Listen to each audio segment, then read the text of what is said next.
Hello साथियों, तो एक और वीडियो में आप सबका स्वागत है। जैसा कि आपको थंबनेल देख करके पता लग ही गया होगा कि हम आज कौन से टॉपिक पर बात करने वाले हैं। तो आज जो हमारा टॉपिक है वो क्या है, ये डब्ल्यूबीसी। और डब्ल्यूबीसी हमारे लिए बहुत ही इंपॉर्टेंट सेगमेंट है, क्योंकि हमने पिछले कुछ टॉपिक में हमने आरबीसी पढ़ लिया है और प्लाज्मा पढ़ लिया है। उसके बाद कुछ हमने प्रोटीन पढ़ लिया है और आज हम बात करने वाले हैं डब्ल्यूबीसी का। हम देखते हैं कि हमारे लाइफ में डब्ल्यूबीसी का क्या रोल है, किस तरह से हमारे लाइफ में वो इम्पोर्टेंट होता है, हमारे बॉडी के लिए कितना जरूरी है और किस किस चीजों के लिए अगर उसकी अधिकता हो जाए तो क्या हमारे लिए हार्मफुल है। तो हम इसकी बात करेंगे आज इस वीडियो में। तो आप बहुत ही ज्यादा हेल्पफुल है, क्योंकि अगर आप इस पूरे वीडियो को देखते हैं तो आप जो क्या करते हैं कि डॉक्टर अगर आपको सीबीसी का टेस्ट रिपोर्ट देते हैं तो आप इजीली उसको पढ़ सकते हैं, समझ सकते हैं। इसमें आपको कोई समस्या नहीं होगा। तो चलो हम देखते हैं इसमें आकर के इस वीडियो में क्या क्या है। ठीक है, हम पहली बात करते हैं डब्ल्यूबीसी। डब्ल्यूबीसी का जैसा कि आपको फुल फॉर्म पता है कि व्हाइट ब्लड कॉर्पुसल्स होता है। क्या होता है? White blood corpuscles. बहुत सारे बुक में आपको ब्लड सेल्स में लिखा हुआ मिल जाएगा। इसका जो साइंटिफिक नेम होता है क्या है? ल्यूकोसाइट है। साइंटिफिक नेम क्या होता है? ल्यूकोसाइट। और 0.2% है हमारे बॉडी में, हमारे पूरे ब्लड में जो डब्ल्यूबीसी का कंटेन है वो कितना है? 0.2%, ओनली 0.2%। ठीक है, हम इसको ल्यूकोसाइट बोलते हैं, इसकी साइंटिफिक नेम है। ठीक है, न्यूक्लियस इज प्रेजेंट। तो हमने क्या देखा था? हमने आरबीसी में क्या देखा था कि न्यूक्लियस, अगर हम जो हीमोग्लोबिन, जब हमने हीमोग्लोबिन देख रहे थे तो क्या हुआ था कि हम जो कैमल है और कैमल में नहीं पाया जा रहा था, बाकी में पाया जा रहा था क्या? न्यूक्लियस। लेकिन इसमें क्या होता है? न्यूक्लियस। लेकिन इसमें क्या है कि न्यूक्लियस क्या है? प्रेजेंट है। बाकी में नहीं होता था और हीमोग्लोबिन में नहीं होता था, लेकिन इसमें क्या है? प्रेजेंट है। ठीक है, और due to the absence of haemoglobin it is the colourless normal count. सबसे पहली बात, ये किस कलर का होता है? अब ऐसा नहीं है कि ये डब्ल्यूबीसी लिखा हुआ तो व्हाइट ब्लड होगा, पूरी तरह से व्हाइट होगा। ये कलरलेस होता है। इसका नाम व्हाइट ब्लड सेल्स रख दिया है क्योंकि इसका कोई भी कलर नहीं है। आपको भी पता है कि जो ब्लड का कलर रेड होता है वो कैसे होता है? हीमोग्लोबिन के कारण। हीमोग्लोबिन ब्लड में कंटेन होता है, जिसकी वजह से क्या होता है कि रक्त का रंग जो है क्या होता है? लाल होता है। लेकिन इसमें इसमें तो हीमोग्लोबिन होता ही नहीं। हीमोग्लोबिन क्या होता है? एब्सेंस होता है, जिसकी वजह से क्या होता है? ये कलरलेस। आपको कभी भी क्वेश्चन एग्जामिनर पूछ सकता है कि डब्ल्यूबीसी का ओरिजिनल कलर क्या होता है, तो यहाँ पर आप गलती करने की चांसेस बन जाएंगे। जैसे आप डब्ल्यूबीसी देखेंगे और बचपन से आज तक आप पढ़ते आए हैं कि व्हाइट ब्लड सेल्स होता है। क्या होता है? White blood cells. लेकिन एक्चुअली में ये व्हाइट ब्लड सेल्स नहीं होता। क्या होता है? ये कलरलेस होता है। क्या होता है? अगर हम नॉर्मल काउंट देखते हैं इसकी तो कितना होता है? 6000 से 8000 मिलीमीटर क्यूब। कितना होता है? Millimetre cube. 6000 से 8000। जबकि हमने प्लेटलेट्स में, हमने हीमोग्लोबिन में देखा तो बहुत ही ज्यादा था। लेकिन यहाँ पर इसका मेन काम क्या होता है कि हमारे शरीर का एक मिलिट्री तैयार करना, फौज तैयार करना, कि इनकेस कोई भी क्या होता है कि इन्फेक्शन होता है तो उससे हमारे शरीर में ये डब्ल्यूबीसी जो एंटीबॉडी बनाता है ये लड़ सके। ठीक है, तो हम देखते हैं इसमें इंक्रीज ऑफ डब्ल्यूबीसी क्या होता है? क्या होता है? लीकीमिया। ठीक है, अगर डब्ल्यूबीसी किसी शरीर में बढ़ जाता है, किसी के शरीर में, तो ल्यूकेमिया होता है, जिसका क्या नाम है? Blood cancer. अब ल्यूकेमिया क्या होता है कि जब व्हाइट ब्लड सेल्स बढ़ जाता है, बढ़ने के साथ साथ ये ब्लड में एक जगह जाकर के कंटेन होने लग जाता है, जमा होने लग जाता है। जिस तरह से ये डेड सेल्स का काम करता है, और जैसे ही डेड सेल्स बनेगा आपकी बॉडी के अंदर, वो ऑल्सो क्या हो जाएगा? वो कार्सिजोनिक नेचर का हो जाता है। और जैसे ही कार्सिजोनिक नेचर का होगा तो वो ब्लड कैंसर को क्रिएट करेगा। ठीक है, इसीलिए आपने देखा होगा कि क्या उसको कीमोथेरेपी दिया जाता है किसको? ब्लड कैंसर को ठीक करने के लिए। तो ये क्या होता है? ल्यूकीमिया होता है। अगर कम हो जाता है तब क्या होता है? अगर डिक्रीज हो जाता है डब्ल्यूबीसी का तब क्या होगा? तब क्या होगा? सब कुछ क्या होगा? ल्यूकीमिया तो जोड़ना ही है। क्या इसमें क्या बोलेंगे? ल्यूकोसाइटोपिनिया। इसको क्या बोलेंगे हम? ल्यूकोसाइटोपिनिया। इसका मतलब क्या होता है कि ये वीक कर देता है इम्यून सिस्टम को। इम्यून सिस्टम को क्या कर देता है?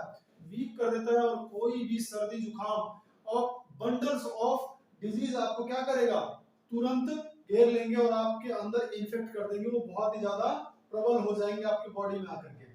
अब डब्ल्यूबीसी की अगर हम शेप देखते हैं तो क्या होता है, इसका कोई भी शेप ओरिजिनल नहीं होता, ये अमीबायो की शेप का होता है, मतलब अमीबा के शेप में होता है, अमीबाइड शेप होता है, मतलब अमीबा जैसा ही दिखता है, ये अमीबा जैसा ही शेप ले लेता है, इसका कोई भी एक्चुअल फिक्स शेप नहीं होता है। आपको यहाँ से भी क्वेश्चन बनाया जा सकता है, वो क्वेश्चन पूछेगा कि डब्ल्यूबीसी का जो साइज, जब जो डब्ल्यूबीसी का शेप है वो किस तरह का है, तो आपको क्या बताना है, अमीबा, या दूसरा क्या बताना है कि नो फिक्स। आपको अगर दोनों ऑप्शन में देगा तो ए एंड बी दोनों करना है आपको, लेकिन हमने क्या देखा था कि आरबीसी में जो उसका शेप था, आरबीसी का शेप कैसा था, बिल्कुल कन्वेक्स था, क्या था, कन्वेक्स था, उभयावतल कन्वेक्स था, ठीक है। तो अब हम इसको में देखते हैं कि अगर क्या होता है कि ये नाइट्रेट नाइट्रेट में जब ये डब्ल्यूबीसी की मात्रा किसी बच्चों में बढ़ जाता है, ठीक है, NO3, तो इसमें क्या होता है, ब्लू बेबी सिंड्रोम होता है, ये बच्चों में खासकर होने वाली बीमारी है, क्या होता है, ब्लू बेबी सिंड्रोम, और उसका बीपी ऑलवेज क्या रहता है, लो रहता है, और ऐसे ही जब वो इन फ्यूचर जब वो बच्चे बड़े होते हैं तो पूरी होल लाइफ उसके अंदर बीपी प्रॉब्लम की जो है समस्या बनी रहती है, ठीक है। ये इसमें जो प्रॉब्लम होता है उसका नाम क्या बोलते हैं, मेथामोग्लोबिन, ठीक है, ये स्टेबल रहता है, जब ये ना बढ़ता है ना घटता, बिल्कुल जब स्टेबल हो जाता है, ठीक है, मेथामोग्लोबिन जब ये स्टेबल हो जाता है तब हाई बीपी सॉरी लो बीपी जैसे बीमारी उसके बॉडी में जनरेट होता है, ठीक है, जिसका हम ब्लू बेबी सिंड्रोम के नाम से भी जानते हैं, ठीक है। तो और हम आगे देखते हैं कि डब्ल्यूबीसी के और भी बहुत सारे पार्ट हैं, मेनली हम इसको दो पार्ट में बांटते हैं, और दो पार्ट में इन दो पार्ट के भी सब पार्ट है। जैसे अगर हम बात करते हैं कि यहाँ पर क्या है, ग्रेनुलोसाइट, क्या है, ग्रेनुलोसाइट, इसको हम हिंदी में अगर बात करें तो कनिकानु होता है, क्या होता है, कनिकानु, और यहाँ पर क्या है, एग्रेनुलोसाइट, एग्रेनुलोसाइट, इसका नाम क्या है, इसका नाम क्या है, अंक, इसका नाम है अंकनिका, अंकनिकानु। अगर हम इसमें पार्ट बात करते हैं तो ग्रेनुलोसाइट की जो पार्ट होता है, इसमें तीन पार्ट में हम इसको बांटते हैं, कौन कौन सा, न्यूट्रोफिल, कौन सा, कितना होता है ये 65%, न्यूट्रोफिल कितना होता है 65%। जब आप सीबीएसई की रिपोर्ट देखेंगे मेडिकल के टर्म में तो आपको ये सब बिल्कुल मेंशन किया हुआ वहां पर दिखाई देगा, आप इजीली वहां पर देख करके इसकी रेंज को पता लगा सकते हैं कि अगर यहाँ पर ज्यादा हो गया है तो आप प्रॉब्लम में है, अगर कम हो गया तब भी प्रॉब्लम है, अगर इसके बीच में बना हुआ तो ये क्या है, बिल्कुल आप स्टेबल है, फिर बिल्कुल ठीक है। और दूसरा अगर हम देखते हैं, एक तो हमारा क्या हो गया न्यूट्रोफिल, दूसरा क्या है बेसोफिल, और फिर क्या है इसेनोफिल, ठीक है, इओसिनोफिल, क्या है, इओसिनोफिल। तो ये तीन पार्ट है किसका, ग्रेनुलोसाइट का। हम इसमें देखते हैं एग्रेनुलोसाइट का, इसमें क्या होता है, एक है मोनोसाइट, क्या है, ये 6 से 8% के रेंज में पाया जाता है, और दूसरा क्या है, लिम्पेरोसाइट, क्या है, लिम्पेरोसाइट, ठीक है, मोनोसाइट और लिम्पेरोसाइट, इन दोनों को हम यहाँ पर देखेंगे आगे। अब हम और देखते हैं, अब इसमें डिटेल में हम देखते हैं कि न्यूट्रोफिल, हम अब इसको सेपरेट पढ़ते हैं कि न्यूट्रोफिल क्या होता है। अब न्यूट्रोफिल की जब हम बात करते हैं, it is present in maximum amount of WBC में ये मैक्सिमम अमाउंट में पाया जाता है। आपको क्वेश्चन पूछ देगा कि इन सब में सबसे ज्यादा तो क्या होता है, आपको परसेंटेज दिख रहा है, सबसे ज्यादा क्या है, न्यूट्रोफिल। तो न्यूट्रोफिल ये क्या है, मैक्सिमम अमाउंट में डब्ल्यूबीसी में पाया जाता है। इसका मेन फंक्शन क्या होता है, the main function is the neutrophil to kill bacteria, virus and foreign particles. Foreign particles का मतलब कि अगर कोई भी पैथोजेंस आपकी बॉडी में एंटर कर गया और आपकी बॉडी को हार्म पहुंचा सकता है तो उसको क्या करेगा, वो किल कर देगा, क्या करेगा, मार देगा। और जो मारने का एंटीबॉडी है, फौज मिलिट्री का जो काम करता है वो कौन करता है, न्यूट्रोफिल ही करता है। तो इसीलिए हम इसको पुलिसमैन के नाम से जानते हैं। अगर हम बोल देंगे कि हमारी बॉडी का पुलिसमैन कौन है और डब्ल्यूबीसी का सेपरेट करके अगर पूछ दिया जाएगा तो क्या है उसमें, न्यूट्रोफिल है, क्या है, न्यूट्रोफिल। अब हम दूसरा देखते हैं कि यहाँ पर हमने देखा था बेसोफिल, बेसोफिल कितना है 0.5 से 1 के बीच में, बेसोफिल कितना है 0.5 से 1 के बीच में। अब हम बेसोफिल में भी क्या है, इसके भी पार्ट है, ठीक है, क्या है, सेरोटोनिन, ठीक है, हार्मोन होता है एक तरह से, ये सेरोटोनिन एक तरह से हार्मोन होता है, और इसको हम क्या बोलते हैं, हैप्पी हार्मोन। मतलब लोग क्या होता है, एक तरह से खुश रहता है तब सेरोटोनिन जब उसके बॉडी में पूरी तरह से बिल्कुल मेंटेन रहता है तो लोग क्या रहते हैं, खुश रहते हैं, उसको एंजाइटी की प्रॉब्लम नहीं होता, उसको घबराहट नहीं होती है, वो डिप्रेशन में नहीं जाता है। तो ये सेरोटोनिन हमारे लिए हैप्पी हार्मोन का काम करता है और ये बहुत ही ज्यादा एसेंशियल है। और वैसे ही इस ग्लोबल के टाइम में अभी का जो वर्तमान समय है इतना ज्यादा बहुत ही ज्यादा हर चीज के लिए स्ट्रगल करना पड़ता है लोगों के लिए, तो लोग वैसे ही क्या होता है सेरोटोनिन की बहुत ही ज्यादा प्रॉब्लम होती है, सेरोटोनिन लोगों में बनना कम हो गया है। इसीलिए इस हार्मोन को मेंटेन करने के लिए क्या करना पड़ता है कि आपको कुछ एक्सरसाइज करना पड़ता है, जो मैंने पिछले वीडियो में भी बताया है, तो आप वहां से भी देख सकते हैं। इसको हम हैप्पी हार्मोन के नाम से जानते हैं। दूसरा है क्या, हिपेरिन। क्या है, heparin. It is the form in the our blood vessels, hence it is the heparin is known as the anticoagulant, थक्का रोधी। क्या करता है, ये ब्लड को क्लॉट होने से रोकता है। ब्लड अगर मान के चलिए कि अगर ये ब्लड वेसल्स में ब्लड मूव हो रहा है, लेकिन अगर ये ब्लड का क्लोटिंग होना शुरू हो जाएगा तो क्या करेगा, ब्लड पूरी तरह से पूरी शरीर में जा नहीं पाएगा, और जब आगे नहीं जाएगा तो आपको हार्ट अटैक की समस्या आ सकती है और आपको बहुत ही ज्यादा दिक्कत हो सकता है। तो ये क्या करता है, जो हिपेरिन है, हिपेरिन का मेन काम क्या होता है कि ब्लड को क्या करना है, फ्लो कराना पूरी बॉडी में। इसीलिए आपने देखा होगा, अगर नहीं भी देखा होगा तो फर्दर आप लाइफ में देखेंगे, जब किसी को क्या होता है, अटैक आता, हार्ट अटैक आता, तो डॉक्टर सबसे पहले पहुंचते उसको क्या इंजेक्शन लगाता है, हिपेरिन का इंजेक्शन लगाता है, और सबसे पहले उसको हार्ट के पास ही हिपेरिन का इंजेक्शन लगाता है, ताकि क्या हो कि उसकी ब्लड की फ्लो जो रुका हुआ है वो पतला हो जाए और फाइनली क्या हो जाए कि वो बहुत ही ज्यादा मूव करने लग जाए, और मूव करने लग जाएंगे तो फिर क्या होगा कि वो इंसान की बचने के चांसेस बहुत ज्यादा बढ़ जाएगा। तो ये हिपेरिन हमारे लिए बहुत इंपॉर्टेंट है, और ये एग्जाम में ज्यादातर जो एग्जाम में क्वेश्चन बनाता है ये हिपेरिन से ही बनाता है, और हिपेरिन हमारे लिए बहुत मोस्ट इंपॉर्टेंट जो है ये क्वेश्चन बन सकता है आपके लिए। नेक्स्ट अगर हम तीसरा देखते हैं तो क्या है, हिस्टामाइन। क्या है, हिस्टामाइन।